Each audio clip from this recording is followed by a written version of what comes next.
Hey, good morning, everybody. This is Max McAllister. I'm back with part 3 of how to construct your own Axxion Rocker plate top board using wood that you might source locally to complete your project. Yesterday we talked about sourcing the lumber, getting it pre-cut to size at the lumber yard, and attaching your template very precisely. And today I want to talk about how, if we're going to do a full-length rocker, we would work out the markings on the board to do that. Now, this is where you do have your own license to kind of create your own design, your own angles, your own shape. I talked about a couple critical elements. If you're going to bring your desk in from the side, you're going to want to try and make this more narrow.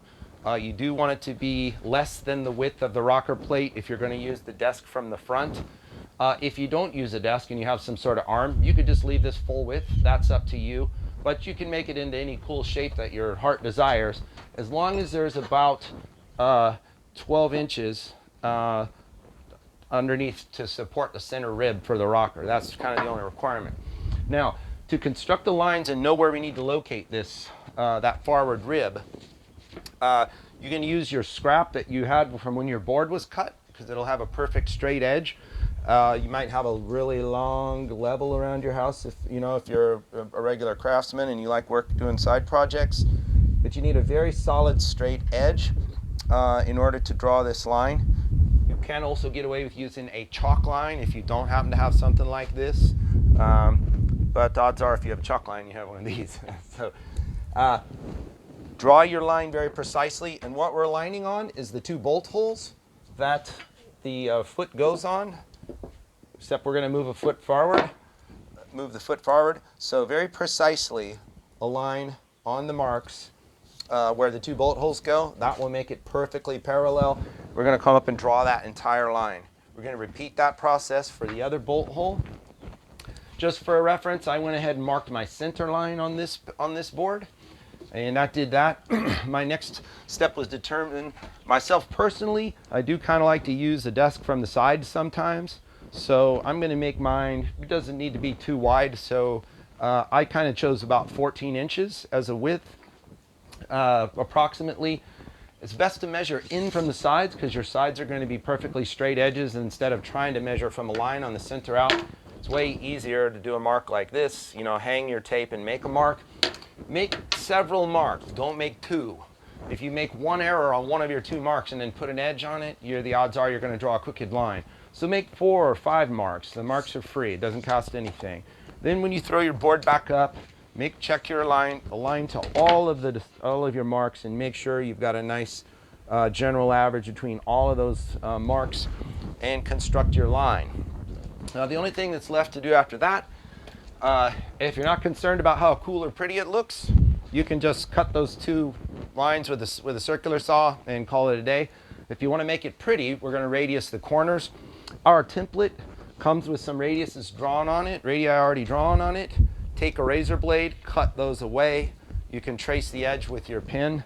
I do recommend using a very sharp pencil or a pen. Don't use a marker, because a big fat line is not accurate enough. We're looking for a very thin line that we can follow very precisely. Now, so there was some radii there. I just traced those off my pattern. So to mimic that, I looked around, and sitting literally right here in my yard was this can of bug spray. Happened to have the same radius as the other radii on the plate. I just traced my can of off, and I got those 2 corners nice and pretty. To turn an ID corner with a jigsaw is difficult the smaller the circle gets.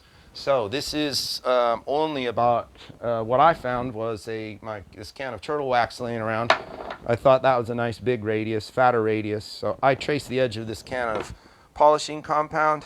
That was about 4 inches or 100 millimeters. So if you use a very thin jigsaw blade, it'll be able to make that corner nicely, and it'll look good. So that's what mine's going to look like. Anything else is possible. That's all up to you. As far as referencing where your forward line is going to be, I know for my bike, I'll come up with a little chart for you. You can ask me. But my bike's a 54 centimeter, and I know I need about 52 inches forward to put this rib more or less right under the dropouts on my fork. To do that, I just measured from the back of the board I drew one single mark here, 52, that's good. And then I take a square. There's all kinds of square objects around your life, even if you don't own a square. And I laid that up on the mark, made my edge very square, and connected those two, or drew a line across my two forward construction lines.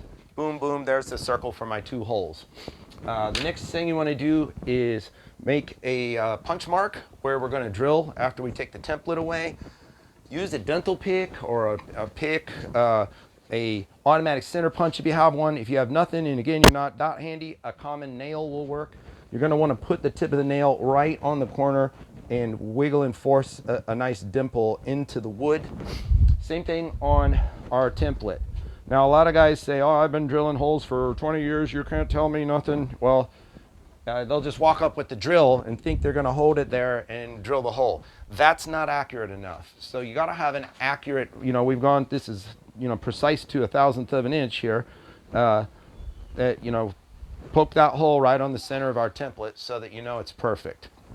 That's how you're going to do the best job, because we're using countersunk head screws that are going to align everything real nicely. So poke out every hole that's on our template that applies to, that will apply to your job, and then you're going to be pretty much ready to go. So I'm not going to have you watch me running a saw and a drill and stuff, but we'll come back with some detail work after this, and that'll be the end of that. So don't forget to like this video, share with your friends who are looking to build a rocker, and don't forget to subscribe to my channel.